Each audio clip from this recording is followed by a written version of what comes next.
So many nice trees here of different types.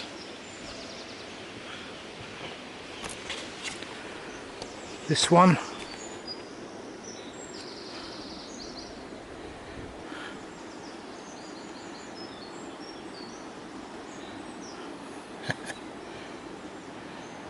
Looks like a tropical setting, isn't it, really?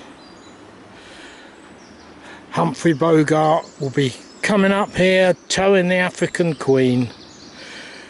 He's in for a big surprise when he gets that way. And this one,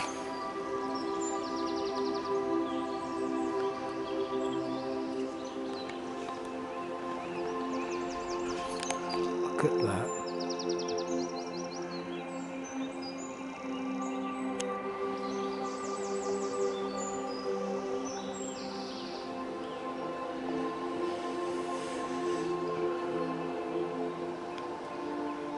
Wonderful.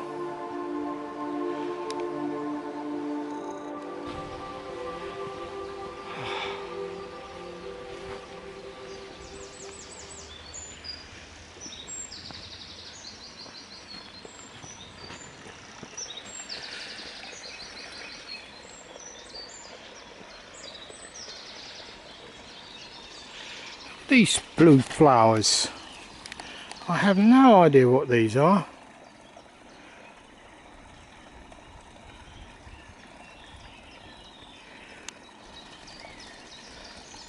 Thriving.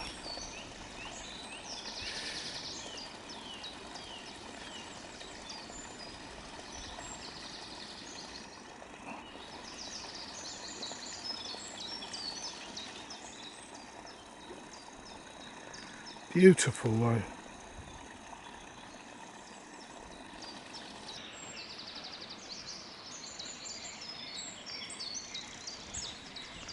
There's more there.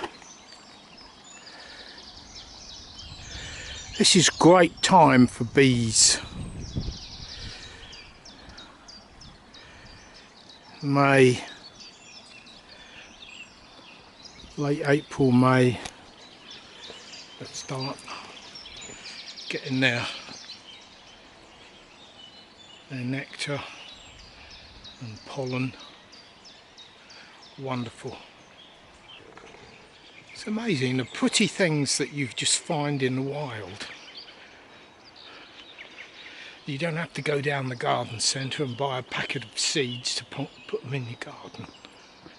They just grow naturally around you.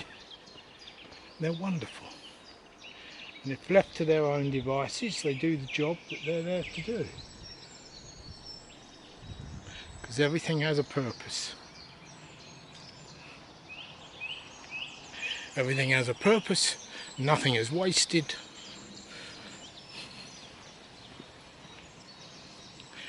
It's all part of a chain.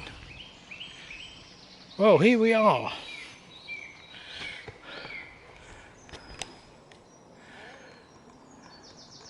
Back at the obligatory pylon. Cool, I'm getting tongue-tied.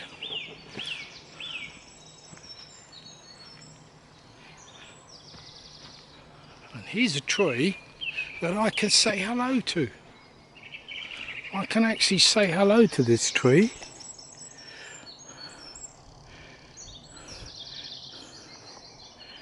This is a beautiful tree. Look at that. No, I'm not going to get in the water.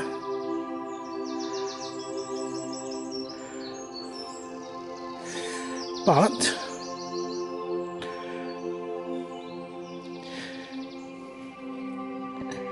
I can, off of one of its branches, say hello.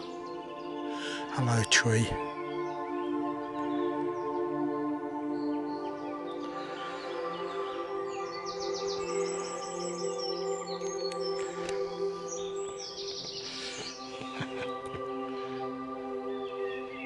You know that Wizard of Oz song?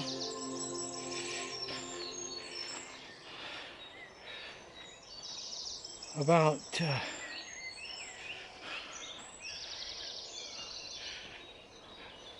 if I only had a brain.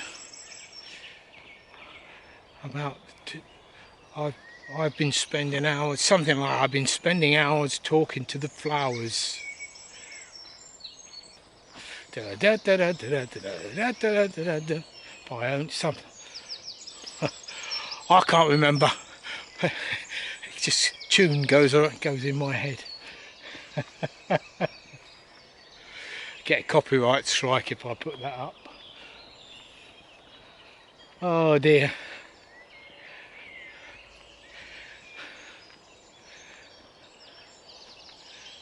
And one of many. Look, there she is. Beautiful. To see each of these trees in the different times of the season, going through their different growth phases, and because time passes differently for these living things. They live in a completely different time zone. Time is slow.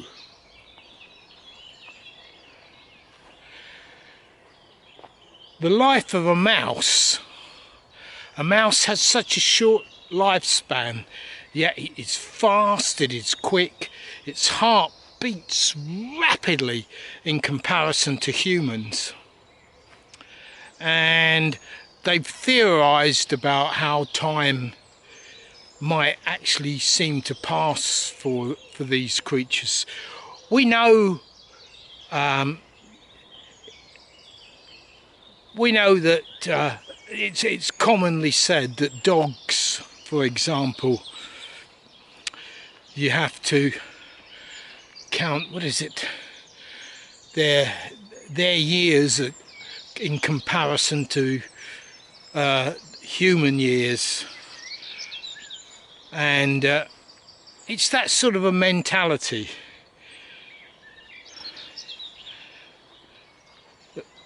Even for an insect, you think of a mayfly that spends a lot of time as a larva, the greater part of its life, and yet gets to fly, and then that's it.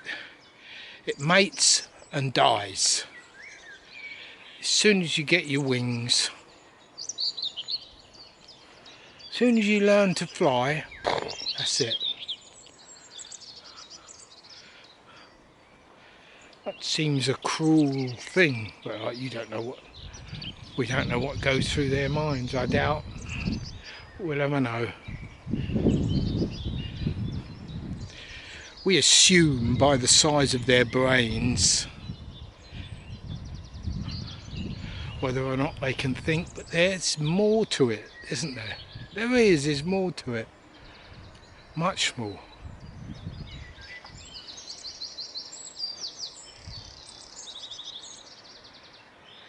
You look in the animal's eyes, you can recognise certain things, and there's a similarity. You look in a dog's eye. A dog looks at you, and then you go away, and you look in the eyes of another dog, and then you can see similarities, almost as if the dogs are like plugged into some great cosmic consciousness, and they all share.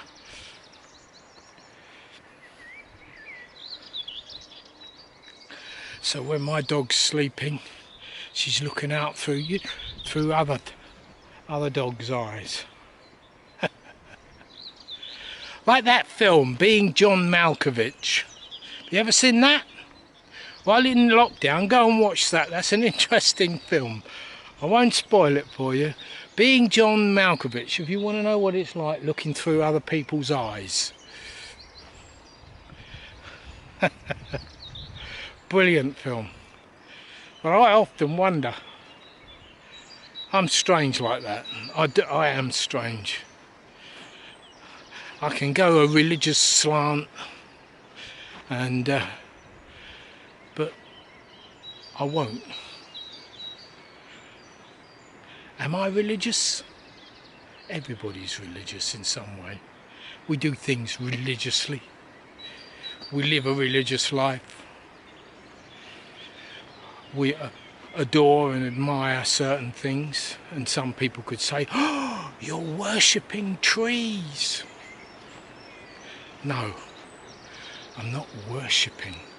I'm appreciating and respecting the life that's around me. That's the difference. I'm showing my appreciation. Trees aren't a deity.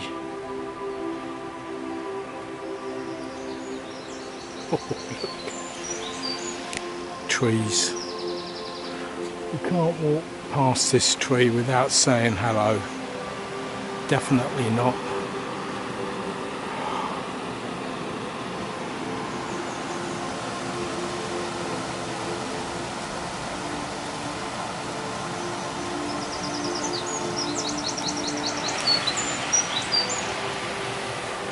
I wrote a piece of music that I assigned to trees called The Song of the Tree. That's the piece of music that you hear generally when I see a tree or when I talk about trees, because it sums up the emotion in me that tree evokes. And I call it The Song of the Tree.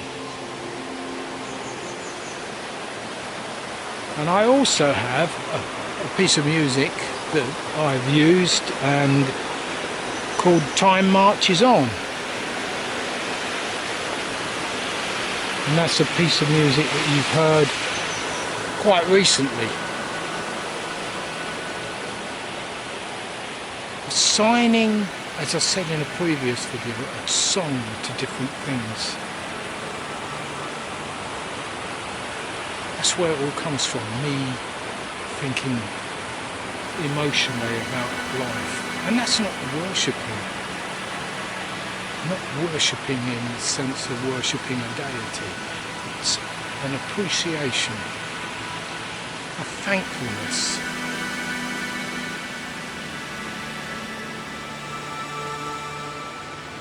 Thankfulness to the great maker. Whoever made all this.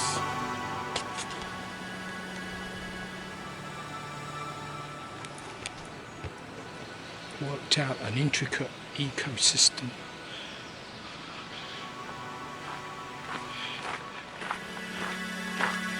The most advanced technology known to man, nature, that runs this planet.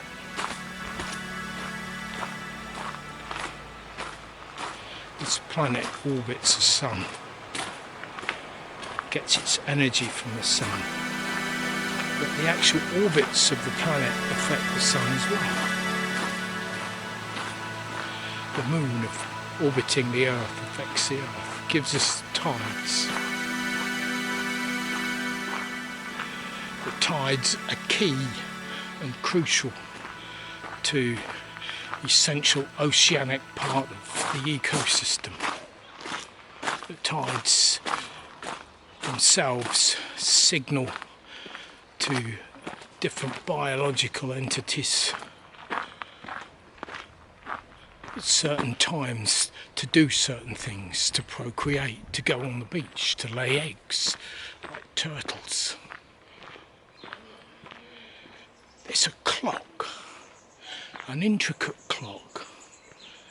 The clock of an ecosystem is all tied up in the creatures and the biology that we find on Earth.